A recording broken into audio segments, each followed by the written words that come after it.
españoles todos. Ya ha llegado el verano a nuestra patria y es el momento de ir a los pantanos que yo inauguré a lucir cuerpo serrano. Pero, ¿qué pasa con esos kilos de más que arruinan nuestra figura racial y española? Michelines, barriga cervecera, cartucheras.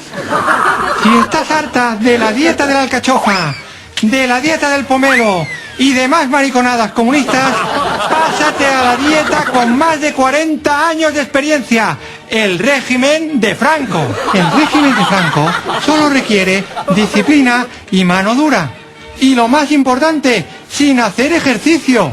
Olvídate del footing, olvídate del stepping, olvídate de la batucada. Con el régimen de Franco solo tienes que mover la falange. Y es muy sencillo de cumplir porque se basa en una sola idea. Prohibido. Prohibido comer carne en Semana Santa. Prohibido el chocolate. Prohibido el sexo. Prohibido hablar catalán.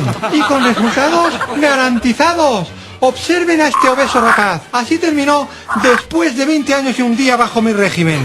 Practica ya el régimen de Franco y podrás estar todo el verano cara al sol. El régimen de Franco, para tener mejor facha.